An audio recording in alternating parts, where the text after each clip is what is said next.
We're really thrilled to have with us today Micah Sifry, whose own sets of activities actually influenced this conference. He's the founder of Personal Democracy Forum and also Personal Democracy Media, as well as Civic Hall in New York. I think I'm just going to stop and let him get up on stage. Okay, so good afternoon. The afternoon people have to wake up a little. It's great to be here. Anna, thank you for inviting me. And I've been here all day soaking everything up, and I realize that getting to bat cleanup in the series of sort of keynotes is also, there's a little responsibility to try and sew some themes together, and so I even was updating my slides as late as about an hour ago. So when Anna asked me about speaking, the question was, well, what do you want me to speak about? And it was sort of, well, what should we do? So I'm borrowing this old quote, which I think comes from Lenin, which is, what is to be done? Let me just say, to start out, just a little bit about who I am and what I'm doing here. So 3 years ago, with my partner Andrew Richet, we opened a Center for Civic Tech in New York City called Civic Hall. It grew out of a conference called Personal Democracy Forum that we started in 2004, which I have to say reminds me a lot of this event.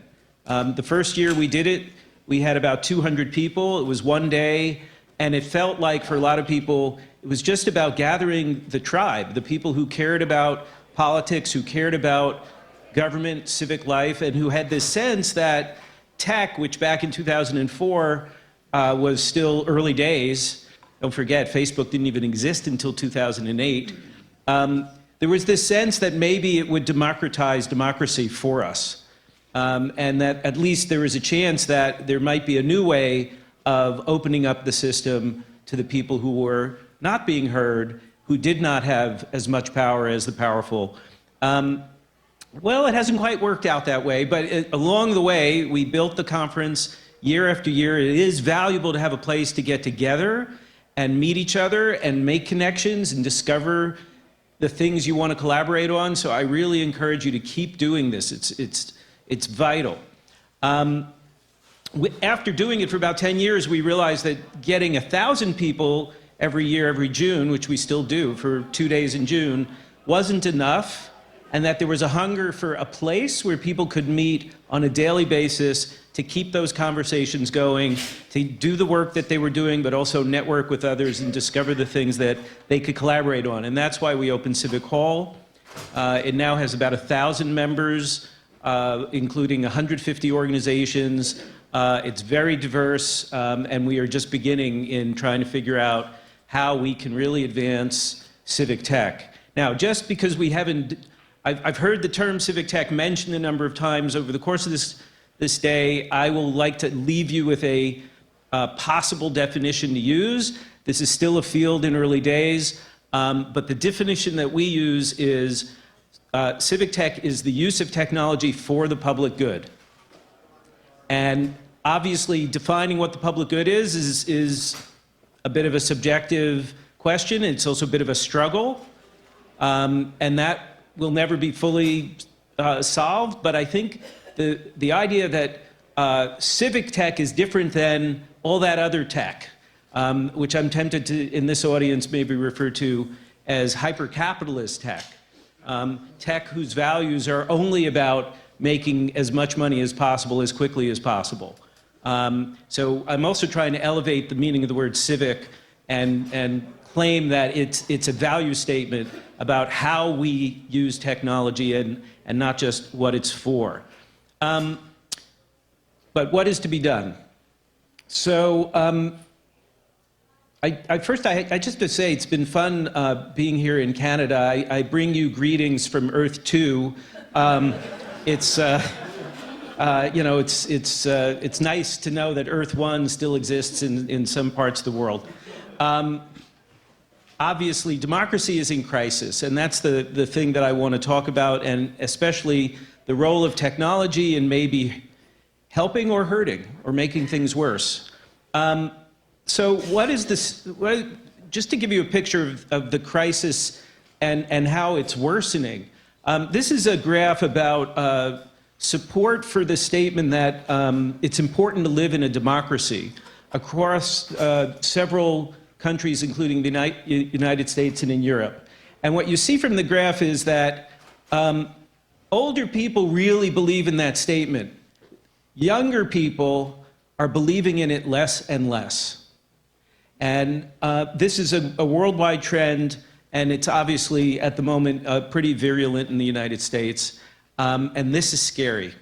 I'd add to it that in our country, in the United States, we've had this decline in trust in major public institutions like Congress, going back now about 40 years, to the point where the people who say they have a lot of trust in Congress, it's in the single digits, which is an astonishingly low number. So we have a problem. The institutions that we use to make decisions together are badly broken. Now, I spent a lot of time earlier in my career working on the issue of money in politics. I still believe this is an absolutely critical problem. We need to figure out how to get more people in and less of private money in politics, but it isn't the whole reason why democracy is in trouble. It's a big piece of it. Wall Street's dominance over our political system, at least finally now it's a big issue in our politics, but it is still dominant everywhere you go, and it is not just dominance over politics itself. But one of the things I think we don't spend enough time talking about is the way that politics has also become something that nobody wants to get into, because it's constant conflict, it's gridlock, nothing gets done, it's just people tearing each other apart. That's a photo, I think, from I believe it's the South Korean legislature. This comes from a blog called Parliament Fights. Yes, they keep track of legislators around the world beating each other up.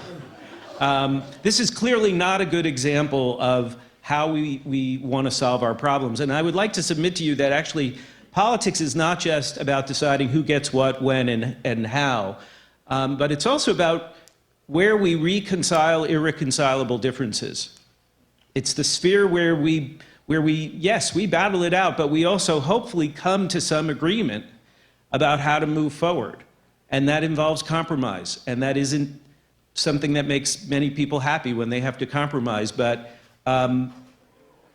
the best politicians help us get to those places. The worst are obviously the ones who are in charge right now.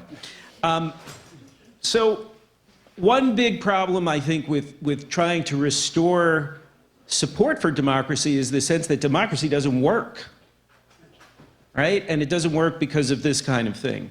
Another thing I think that we really need to remember is that, and this came up this morning with the panel that was in here about the idea of getting out the full vote versus just getting out the vote, and how the get out the vote efforts of different campaigns are actually mostly just about suppressing the vote of the other side and just getting your vote out, as opposed to trying to include everybody.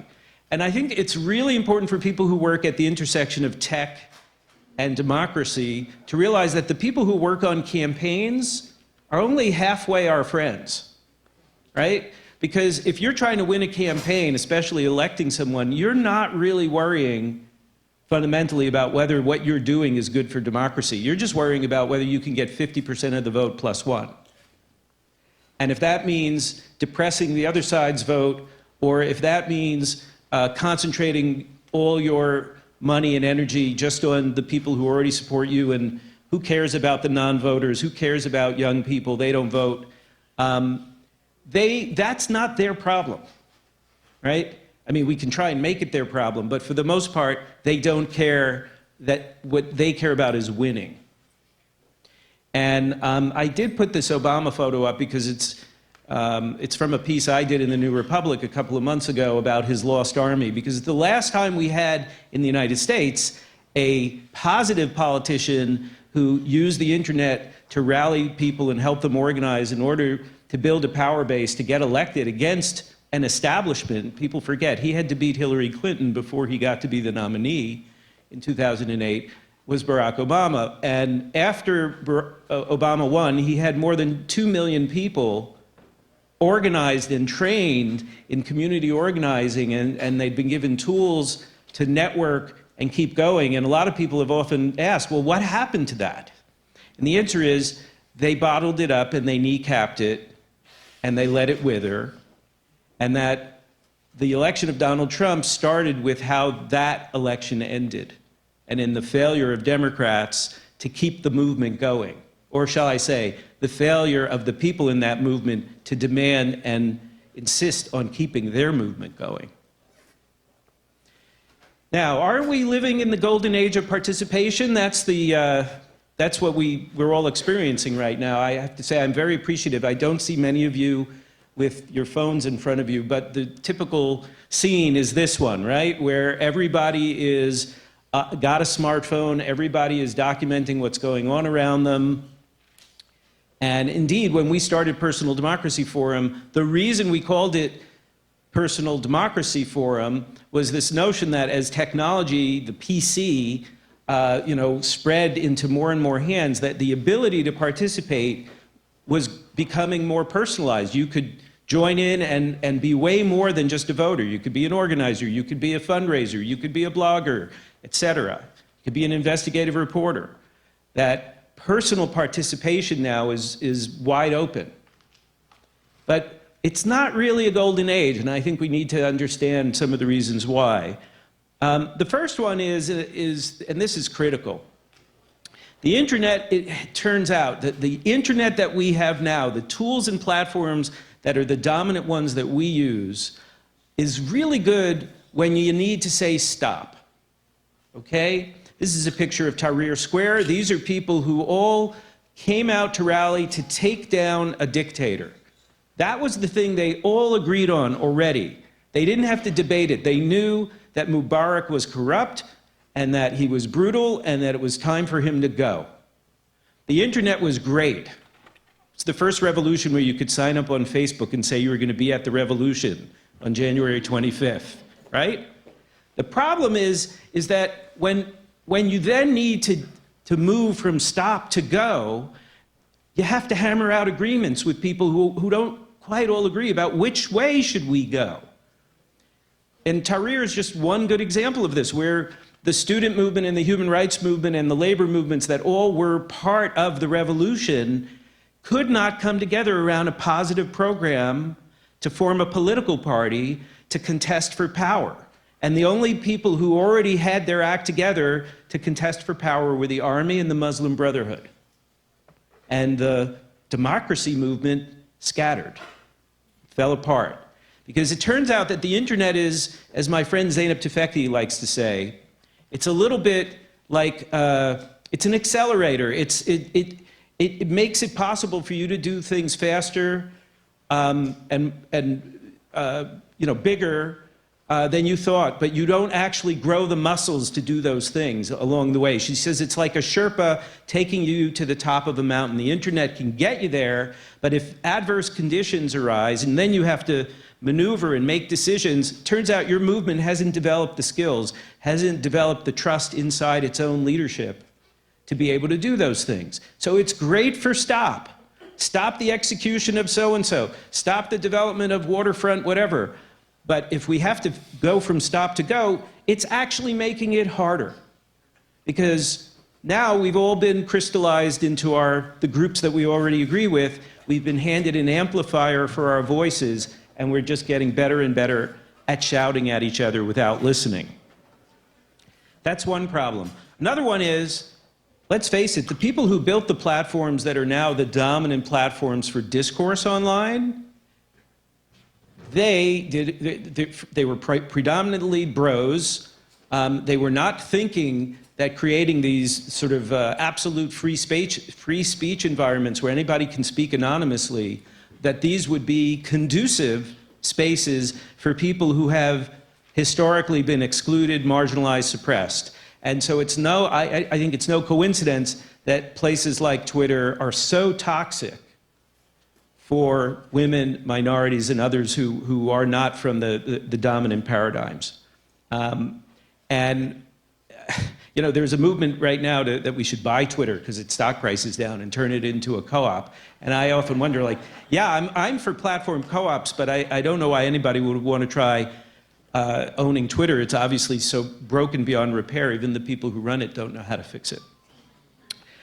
I want to talk about another issue that we often don't address in our tech-drenched age, which is what all of this stuff is doing to our attention, and how the people who have been designing these devices, I like to say that coders are the unacknowledged legislators of our age, what they're solving for is how to grab and hold on to your attention so that the more time you spend on their app, the more they can sell your attention to advertisers, right? Somebody said this earlier. If you are not paying for the product online, that's because you're the product that's being sold to somebody else.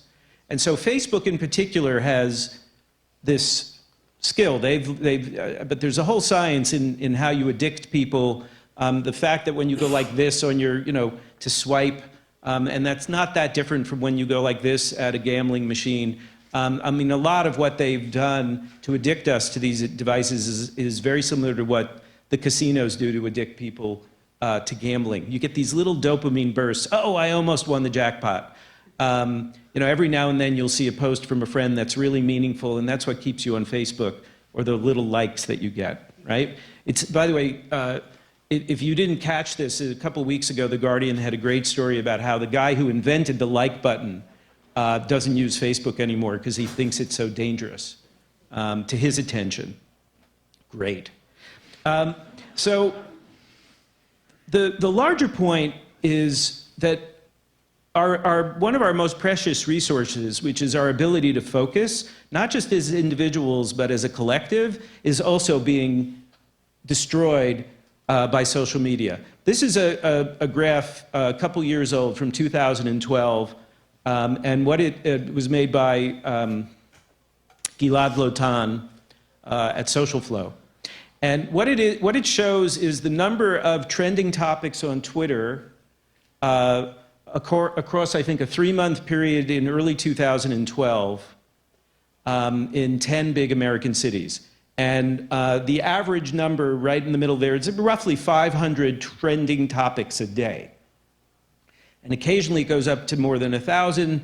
And then there's this one really interesting drop on March 8th, 2012, when for some reason, all across America, and it wasn't just America, but for this purposes of this conversation, all across America, suddenly everybody was focusing on pretty much the same thing. There were only 100 trending topics on March 8th, 2012. Does anybody here remember what happened that day? Any guesses? The Super Bowl. Not the Super Bowl, that's like in February. Anyone? Nobody knows. Of course you don't know. It was Coney 2012. So this was a social media success beyond anything anybody had ever seen before. A relatively obscure organization called Children First had created a video that was mainly about, it was a 30-minute long video. It was really designed for their campus activists, largely on Christian colleges, to share with each other, to get them motivated to participate in a campaign to make Joseph Kony, who has an army where he's kidnapping children. I mean, the whole thing is horrible. To get people motivated to then go out into cities all over North America and plaster the walls with his image so that he would become infamous, and then it would be possible to, get the government to make it a priority to, find him and bring him to justice. That thing blew up through Twitter. Within 24 hours, it had 36 million views of a half-hour-long video, very well-produced video. Barack Obama heard about it first from his daughters, and then later, the next day, heard about it from the State Department. That's how good it was. This thing went through 14-year-old Facebook like nothing you've ever seen, which is a great, sure, if you can get people to share your content, through that. But the reason why I bring this story up is because no one remembers it, because nothing happened. 5 weeks later, when you were all supposed to show up and put Joseph Kony's name up everywhere, nobody showed up, a tiny handful of people. The leader of this organization had a nervous breakdown, actually, from all the attention, the brief burst of attention that he got. This is our problem. We don't stay focused anymore. Our most precious resource, which is our collective attention, is being undermined. This picture, by the way, that's the shot that I showed earlier, which zeroes in on this old woman. Everybody else is holding up their cameras, taking a picture. That's the Pope going by during his visit, I think, to New York, or wherever he was when he was in the United States. And you see all these young and middle-aged people not experiencing the moment directly, except for this one woman who is obviously from the pre-internet days. But she knows how to actually be in the moment, which is something we should remember. Now, I would be remiss if I didn't include a jab at Mark Zuck. So people realize that the largest country on the planet is called Facebookistan. It now has 2 billion residents who live inside it, and it's still ruled by one person.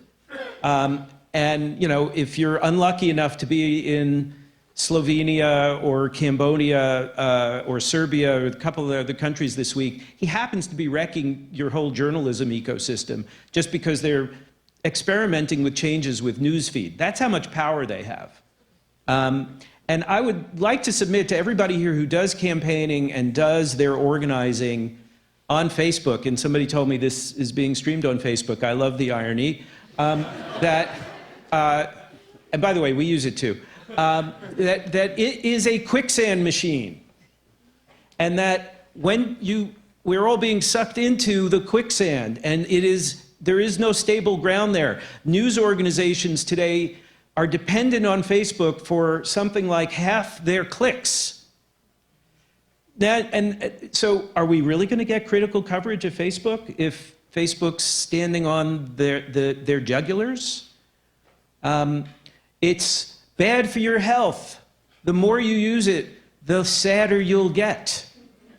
There's a study that just came out a few days ago of young teenagers in the United States, 500,000, who were asked about symptoms of depression and pre-suicidal ideation. And the report was that the percentage over just 4 years has gone up 33%, especially among girls who are more likely to be using things like Instagram than boys who are probably playing video games.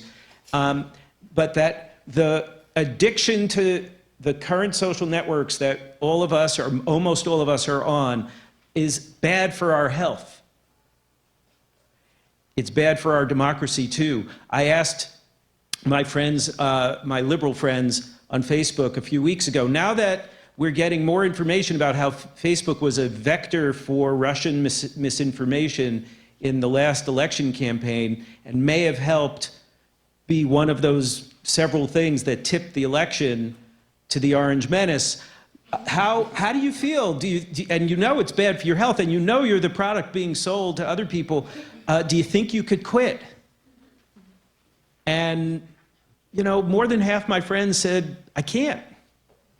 No, I want to, but I can't. Or it's the best and easiest way for me to be in touch with, far-flung family. And I get that. It's a utility. But it's got too much power. And those of us who are now, the same way that Google is coming to your community saying, we're going to help you design, a smart city in your town. Facebook now says it's in the business of helping people create community. That's the new mission statement from Zuck. And it scares the hell out of me. So what is to be done? So the first thing I would say is, if you're in civic tech, the good news is there's still plenty of room to develop some stuff that's actually useful. And in the democracy field, I want to point to a few things that may be models for you and may also, suggest other avenues to pursue. The first one is we need more tools for collaboration. Right now, if you're trying to work with other people to make a decision, you're not going to use email. I mean, you could do a survey, but that's not very interactive. We need tools like Lumio. How many people here have heard of Lumio? Okay, Lumio comes out of the Occupy movement in New Zealand, where a couple of people had experienced the General Assembly process, which is, it takes a while, but it's trying to be an inclusive consensus process. And the feeling was, you know, this doesn't scale very well, and I don't want to sit in the square for 8 hours, but what if there was a way to do this that was a tool? And that any time a group needed to discuss something and then come to a decision, we could just basically mirror consensus process, but just as an app. And now Lumio has been translated into more than 36 languages. It's being used by movements all over the world. It's also being used in very practical ways by city councils, by babysitting co-ops, by housing, renters, just to work together to get to a decision that's transparent and that's inclusive. So we need better tools for collaboration. Another thing that we need is we should be looking for platforms for local problem solving. My favorite one is one that comes out of New Haven, Connecticut, called SeeClickFix. Maybe you have it here. It's in a couple hundred cities. And SeeClickFix is a platform where anybody can report a non-emergency problem. Somebody has dumped trash in the park. Graffiti on your apartment building. But what's beautiful about it is it's open, transparent, interactive. The report, once you make it, goes into the relevant city official or agency whose job it is to resolve the problem. But along the way, anybody can comment and anybody can participate in helping address the situation. Here's a case where somebody reported a dog abandoned, tied up behind a supermarket, and you can read the thread of comments as the problem is being addressed. Somebody reads it and says, oh, I live near there, let me go, maybe I can give the dog some water and food while we're waiting for animal control to come. Animal control finally comes, takes care of the dog. The original person who posted the problem says, thanks, that's great, problem resolved. Then somebody writes a comment, oh, I can't believe they said it was resolved. Our shelters are horrible places where animals go, they get to be put down. This is horrible. Don't pat yourselves on the back. Then the animal control person who works the shelter chimes in and says, oh, really? Would you like to take a walk in my shoes? In fact, we're the most humane shelter in the state. We don't put down any animals. By the way, here's how you can volunteer, and here's the story of what happened to the dog. And the ability to build community through a small-scale incident like this, where everybody, by the way, as they participate, they're earning Civic points on the site. In New Haven now, SeeClickFix is used by, I think, about 15% of the residents in a city of 140,000, which is to say, it's beginning to be ubiquitous, to the point where one day Ben Berkowitz, the founder, saw a car being broken into across the street from his office, made a report, and called 911. They said, well, it's too late. If the guy's run off, we'll send a cop down, but there's not much we can do. And he's like, it's going to rain any minute, and the poor person whose car has been broken into is also going to suffer a second victimization. How do I find that person? And he put a report on SeeClickFix. He also went knocking on the local doors of restaurants and stores. Within 15 minutes, a person comes downstairs from a nearby apartment building and says, that's my car. And he says to her, how did you hear about this? And she says, I was visiting a friend of mine who uses SeeClickFix, and she gets the local notifications for anything within a 10-block radius.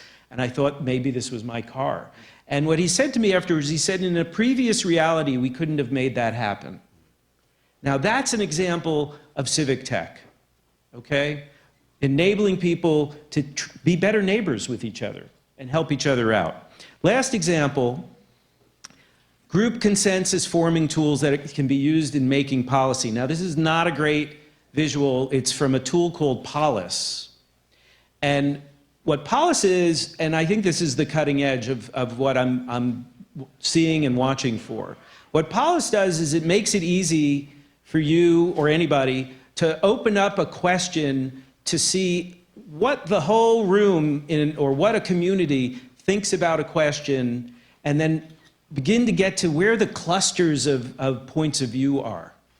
In this instance, it's the question that people have been asked to answer is, what foods do you like to cook with? And you agree or disagree on about 50 examples, and then it shows you which cluster you're close to, right? People who like to cook with olive oil, 70% yes. People who don't like to cook with stinky tofu, you know, I'm in that group, right? But there's a different group that does like stinky tofu, doesn't like olive oil. This is being used in Taiwan now as part of the governing process, okay? The new government there, which came in as part of a wave of reformers, has taken a very progressive approach to trying to reinvent democracy. I think it was Chenjerai who said this morning, and I'm sorry if I'm mispronouncing his name, Chenjerai Kumanyika, I'm going to have to learn how to say that. Okay. But that, you know, you talked about the need for radical new forms of governance. And I think that Polis and the way it's being used in Taiwan, just Google the term the Taiwan. It's a partially consultative process that includes face-to-face meetings, but also involves large numbers of people participating online so that you can begin to see clusters of opinion about complicated questions. And it's been used, for example, on everything from how should we regulate Uber to what should we do about revenge porn. And the government is committed, whenever something comes out of that process where there's a consensus, to move it into legislation. I've never heard of this happening anywhere else. And I think it's really exciting. I would suggest for the gentleman who was here just before talking about Waterfront Toronto's process of consultation, it's interesting.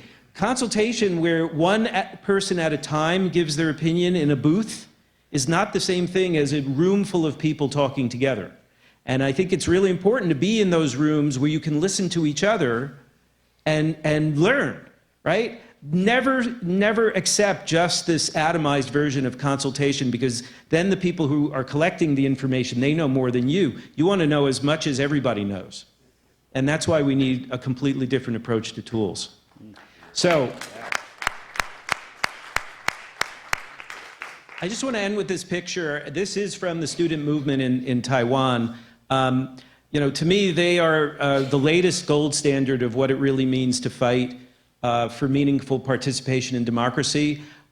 This is from the occupation of the parliament. They were angry a few years ago that the previous government was pushing a bill through without any transparency about changing some trade relationships with China, which are obviously a big issue for them there. And the students and their allies didn't just occupy the square, they occupied the parliament. And it was out of that experience of mass participation in demanding we have a right to have a say over these big decisions that are going to affect our lives that spawned this new generation of digital democracy tools in Taiwan. And I think that's the last thing I want to conclude on, which is that tech alone it's not positive or negative or neutral. It's how we decide to use it. What we need to understand is that we can invent new forms of democracy now that go way beyond the 18th century pre-industrial processes that we currently use. And we have to spend the time doing that together. And the only way you can do that is, you know, creating big rooms with lots of people in them and experimenting. So maybe the Waterfront Toronto issue will be one place where, you know, this city can wrestle with that. It's really hard to do. And we don't have the resources that we need. And God knows the tech giants so far have the lion's share of the resources and the lion's share of the influence. But I'm an eternal optimist. And in all the years that I've been doing this, I'm continually renewed by seeing how many people are interested in fighting for the kind of democracy that really means rule by the people, rule by all the people. And so I'm hoping that this is just the beginning of a great flowering of that effort here in Toronto and beyond. And we're not that far away. Come visit us in New York at Civic Hall. Thank you very much.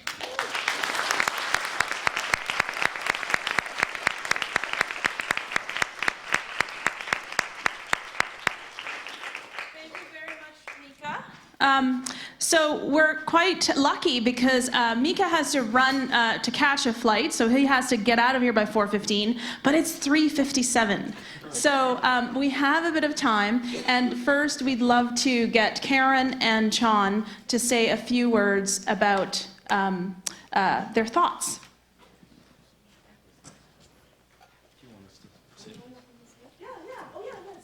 Or you can stand there and talk, whichever you prefer. Okay. I'll just be brief. I've been given the difficult task of the organizers to follow up on these presentations today and try to say something that sounds smart or that compares with the quality of the speakers. I just wanted to make one observation that I've been thinking about throughout the day. And Micah's presentation, I think, really gets at it, and that is the confluence between these tech platforms and partisan politics, and the extent to which that confluence risks, I think, obscuring the extent to which there's much more common ground than we might not otherwise think. You talked about parties galvanizing their voters and trying to suppress the voters of their opponents. I think we see similar trends when it comes to fundraising and other activities where parties, the incentives are for political parties or for politicians to inflate differences at the expense of convergence. Let me just give you one example. I was on television not too long ago, and I was on with another panelist who referred to the federal government's child benefit as revolutionary, the current government's changes. And I said they're sound changes, but they're hardly revolutionary. They've been the result of a policy evolution over successive governments. I think that's a strength, not a weakness. And so I think it behooves us to search for these similarities, search for this convergence, search for this common ground. And incidentally, much of what I've heard today are things that I can sign on to. Some of you may not speak precisely the same way that I do, may not frame or formulate your ideas the way that I do. But from the presentation this morning through the afternoon, I found myself nodding in agreement. And so I think, if anything, that's only evidence that these types of exchanges, getting out and interacting with one another, can be the basis for a much more fruitful discussion than if we outsource that to partisans or outsource that to technology platforms. And so all this to say, that was a wonderful presentation. They all were, but I think yours is a great way to end. And I just wanted to thank the organizers for letting me participate and forcing me to engage and think critically about the ideas presented today, and hopefully, this is the foundation, I think, of an ongoing dialogue about how we can work together on a range of, I think, shared objectives. There may be different means, but I think by and large we share ends, and I think that's something that too often is obscured by some of the trends that Mike has described. So thank you very much.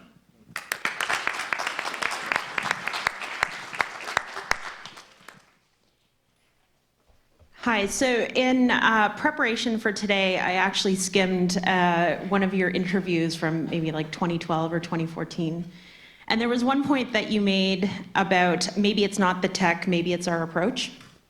And I agree with that in a very real way. So I, as I shared with everyone this morning, come from northeastern Ontario, 4-hour drive from here, north. And my former role, I was working in First Nations politics, and I was seen as my community members, who by and large stand behind me and support me in everything that I do, as advocating for advancing not only the community's rights and responsibilities, but also advancing the collective Indigenous rights as a whole. And I went home one weekend, and I was, as those who work in politics know, you're taken away from your families quite often and for long periods of time. And my one brother said, we haven't seen you all year. How do you know what we're thinking when you're down there speaking for us? If you haven't been home talking to the community members, how do you know what we're thinking on issues? You haven't really been here. And my counter to that was, wait a minute, I'm on Facebook, I'm talking to our community members, there's all sorts of fiery discussions happening there. But he's like, yeah, that's nice, but you're not here. And I recognized the value of just old school relationship building and going back to sitting and visiting, as we call it, sitting and conversing over tea and talking about, day-to-day to large-scale issues and how we feel about that.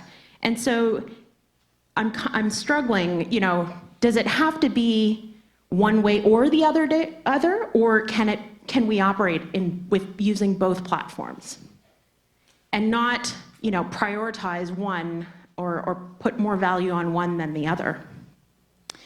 So that came to mind.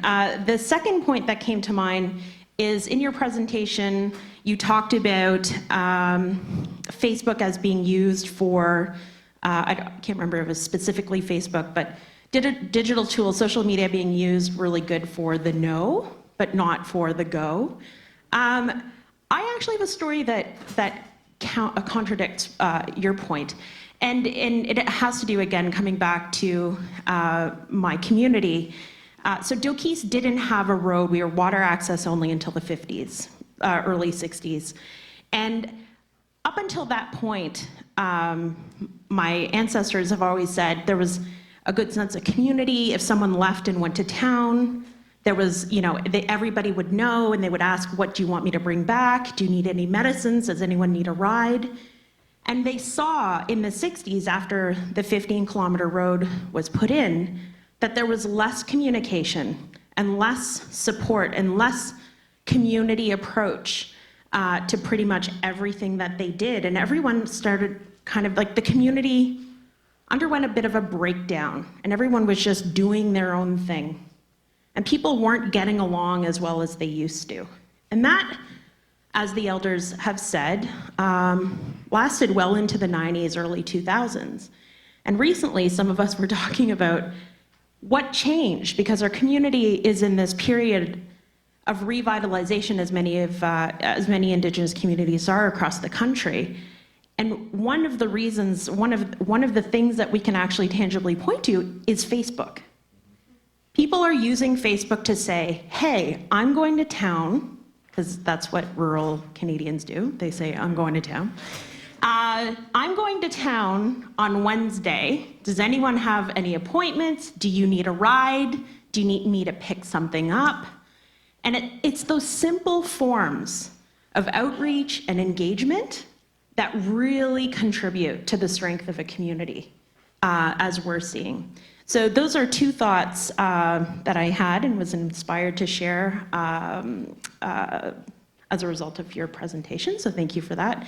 And also would like to thank the organizers for including me as a respondent today, and also for everyone in the crowd for listening, but also engaging in the hallways and in the lunch setting.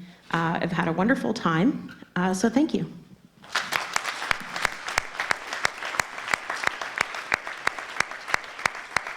Can I comment? Yeah, so I thank you for those comments. I just wanted to respond to the points that you were making about Facebook and in general. We want the benefits of connectivity, first of all, to be shared, for everybody to be able to plug in, right? It ought to be as ubiquitous as dial tone.